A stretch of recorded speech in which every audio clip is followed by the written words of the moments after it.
All right, you guys. So, welcome to Why You Need a Brand Reputation Plan yesterday.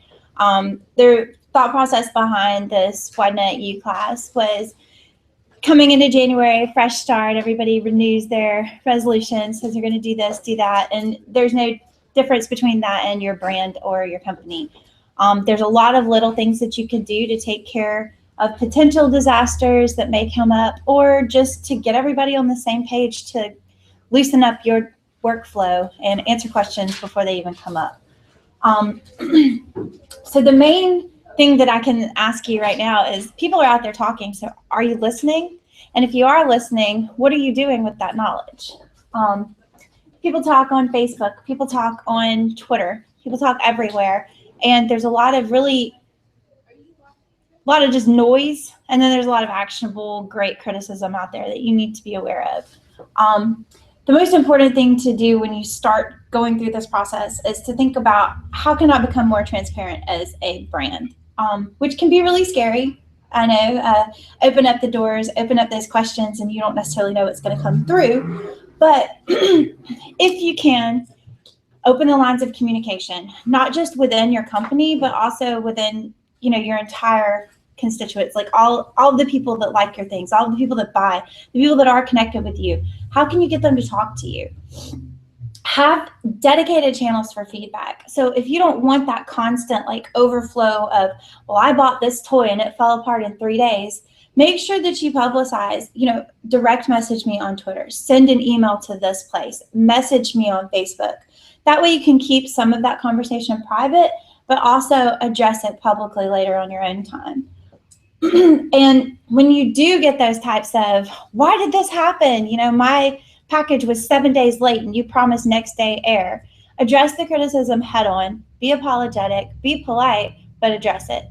If you try and ignore it, it's just going to come right back up again, and everybody can possibly jump onto that. I know we've all seen the big, huge social media crises that get out of hand, where one person gives a 1-star review and then the business owner responds to it really negatory, and it just explodes from there. So make sure you address it, but make sure you handle it with kid gloves. So some questions to ask yourself before you start this lovely, transparent journey of, hey, let's open the lines of communication and ask what everybody wants us to do.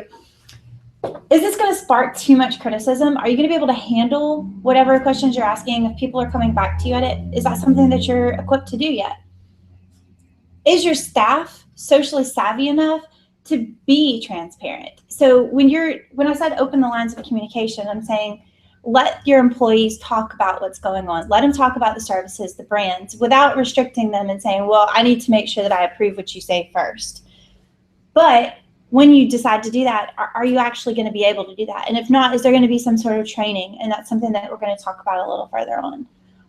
And will this give an opportunity for our competitors to take advantage of us in this type of transparent journey situation?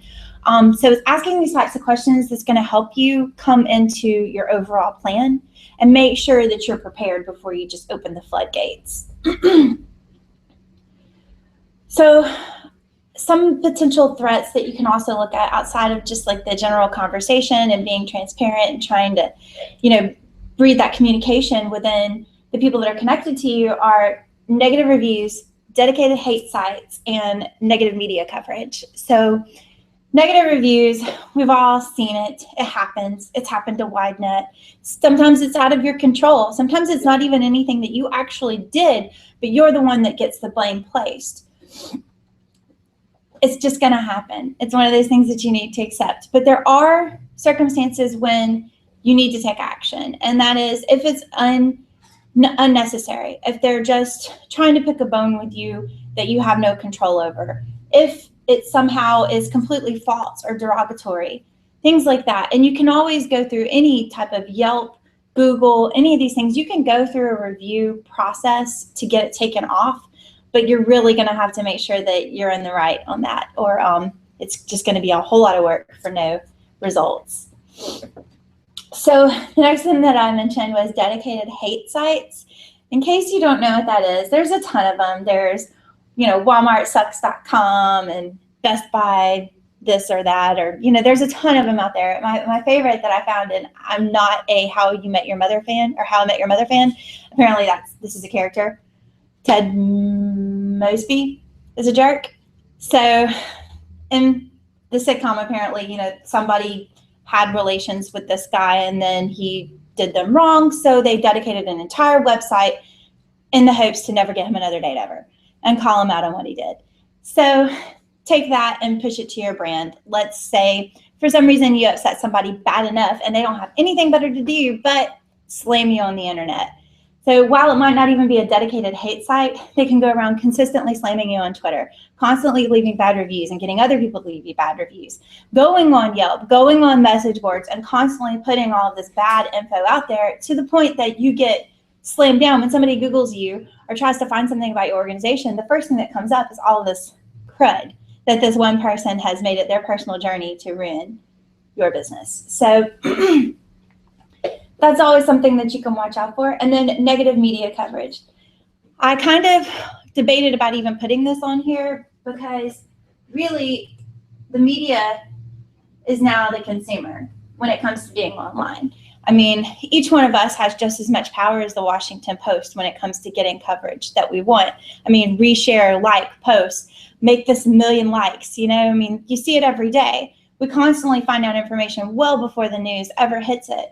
So the old adage, like, no news is good news or any publicity is good publicity is not necessarily true. So what are they saying?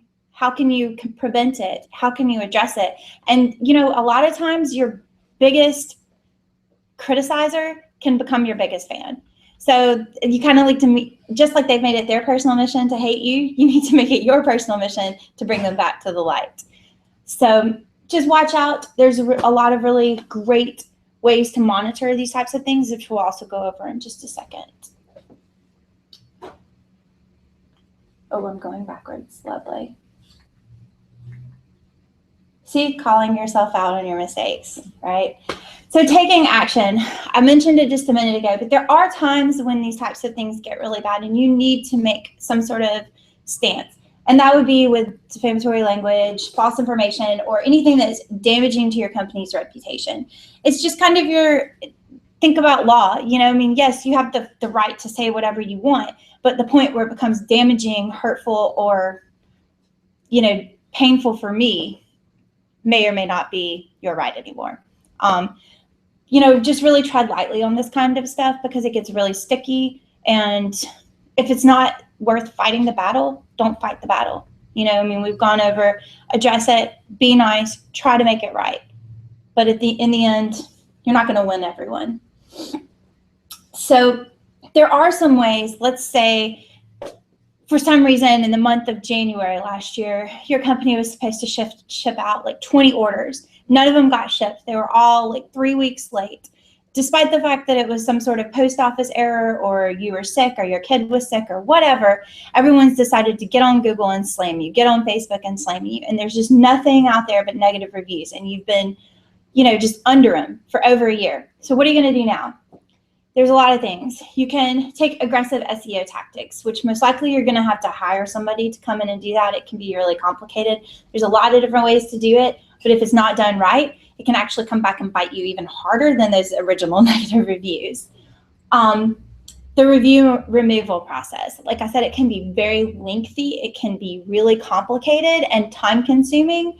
But if it's a legitimate concern, absolutely go down that path. And again, you may want to ask somebody about that, but most of these companies have adopted that transparency policy. Google, all of them. If you reach out, they're going to do whatever they can to make sure that you walk away happy because they know the power of a bad review or an upset consumer. So another thing you can do is online investigations. You can try and find the bottom of where is this all coming from. Can't think of it off the top of my head, but stolen valor is an excellent example of that. That's all they do. You bring them somebody claiming to be a soldier. They don't think it's right. They look into it. If it's not, then they slam them all over the internet and they make sure that publicly everyone knows this guy's farce. There's nothing to it. You should just ignore it or make it your mission to now ruin his life. However you want to take that. but there's always a chance to come back from it. So it's never too late. Just make sure, again, that you're in the right. And there's a really great link there to an article about bouncing back from bad reviews. So building your plan. I'm a huge South Park fan. So if you don't get the reference, no big deal, but definitely check out the Underpants Gnomes. They're hilarious. Building your plan takes a lot.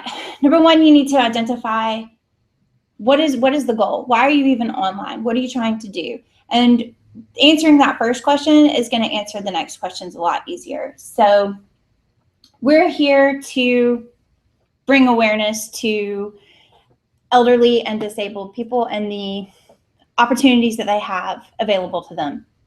So what's your crisis plan? Let's say tomorrow somebody comes in and says, oh my gosh, I went to the aging and disability office and they didn't listen to me. They made me fill out 15 forms. None of them were even what I want. In the end, they told me I was ineligible, but then when I got on the phone and I got home, I found out I am eligible. You know, these guys are terrible. Don't ever go there. So what's the first thing that happens? Who's your team? Who goes to the war room with you, right? You need to have your, however big your staff is, identify those, 3 to 5 people that are immediately called to action when something bad goes wrong. They need to be there in place, and they need to be completely aware of, one, what is and is not acceptable when we talk about responding. So when I say scripted responses versus custom responses, a scripted response can just give you a landing place. You come here, you say, okay, we know that we can say this. You can take it custom, or you can immediately respond with that. We've talked about like automated emailing and things like that.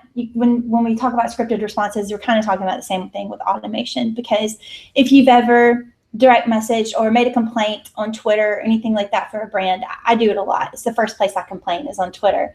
You almost immediately get some sort of response. We're really sorry this happened to you. Can you email us here or direct message us? They just try and shuffle it offline, and then they make it right. So that is considered a scripted response. But let's say it's 1:30 on a Tuesday, you're in the office, this happens, you should be able to custom respond and do it within a timely manner. And that's the other thing that you need to know. How long do we give ourselves before we respond? Is it 12 hours? Is it 24 hours? And then make sure that that's what your consumer is expecting. Most people that go on Twitter, and I am a absolute example of this role, I respect a response almost immediately. Even at 9 o'clock at night, I expect one within an hour at least. So while I realize that that's maybe not completely attainable by all brands, and I try to be pretty calm, if I don't get a response within 24 hours, I get more and more and more frustrated. Just because, so I'm not even important enough for you to say, hey, I got this, I put you in our customer ticket, somebody will get back in touch with you. Nothing, just silence. Okay, well, let me continue to complain, and I'll get louder now. So make sure that you know who's in your war room, how long do you have to take care of the situation, and how. What are you going to say? What is not acceptable? Try and pre-think through what are the options, like what's going to come up? What are they going to complain about? What are they going to argue with me about? What are they going to want from me? What are the things that I'm automatically approved to give them to fix it? Is it a 10% discount? Is it free shipping? Is it a gift card? Something to make it right. You need to have these things already established so that when it does go wrong, you fix it that much quicker, because the time to make a plan is not after it's happened. So the other thing that you might have heard me talking about a little bit before the class started was the style guide. This is another one of those take care of it before it comes up situations. If you've ever had to have anything printed or worked with any other company outside of your company when it comes to your brand, you should have a style guide. The things that it's going to cover are logo spacing, color management. Like, do you have a very specific Pantone color that you use on your logos? If so, we need to know. What are the fonts that you are and are not okay with us using with your logos? What types and in what ways do we use your logo on different types of material? You got layout and spacing. See, up here, we're talking about the different types, if you're using a horizontal version or a stack version, and then the minimum sizes that these can be used. Your next one, you got your primary color usage. So are we looking at, I'm identifying exactly what these colors are, so there's no question that they'll always be the same. Which type of typefaces are you and are you not allowed to associate with it? What should the layout and spacing be to make sure that it looks the same everywhere it is? And what type of logos and images are you also allowed to use with this? It goes a little further to talk about tone, and different adjectives that you use when you're associating with your brand. Anything just to make sure that you can completely tell someone, if you're going to do this, this is how it needs to be done. And then when it goes wrong, this is how we handle it. So laying out these types of plans can really save a lot of time and save a lot of potential disasters from ever even coming up. So we've talked a lot about this is why you need to have a plan, and this is how you can fix it once it goes wrong, or this is how you can preemptively try and keep it from going wrong. But how do you find out when it's happening? I mean, I know most people don't just sit on the computer all day long and watch their brand, real time. I'm tracking on Twitter and I'm tracking on Facebook, and here I am. There's a lot of really great tools out there, and Google is one of the main ones. I have Google Alerts set up for 5 different variations of my name and other things that I'm attached to. Not because I'm conceited, not because I think like I'm some big deal and there's all this stuff and people are out there talking about me, because I want to know when they are. Because even if it's just one person, if it's an article that got posted in a newspaper, you don't always know when you're referenced in things. And it's important to know. I mean, there's no reason not to, and Google Alerts are free. I also use Mention. I like it better. It's a little bit quicker, and it normally picks up on variations a lot faster. Notify.me is another really great one. And again, I've attached a really nice little link down here that has a whole bunch of free brand monitoring tools. Not all of them are still active. It was a little old, but there's a lot of really great ways out there. And that's one of the most important things is listen. What are they saying? Why are they saying it? Respond. Well, meet in your war room with your people, and decide, does this deserve a response? How should we respond? And what can we do to either make it right or make sure it doesn't happen again? Then respond. Make it right. Be polite. Be apologetic. Take the blame. Fall on the sword. And after that, continue to monitor. Make sure that you put policies in place to keep it from happening again.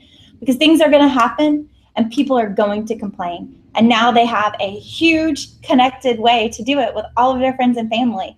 And it doesn't take much, I mean, we've got a lot of great examples of this in our community happening right now, where 2 or 3 people found out about something, spread it further, ruined a business. So it's really important that not only you're constantly listening and monitoring, but you're also formulating these plans, responding when necessary, and then putting those policies back in place to make sure it doesn't happen again. Do you guys have any questions? It's really okay to ask. I know it's a lot of information, kind of quick. Is there anything I didn't cover that you're confused about?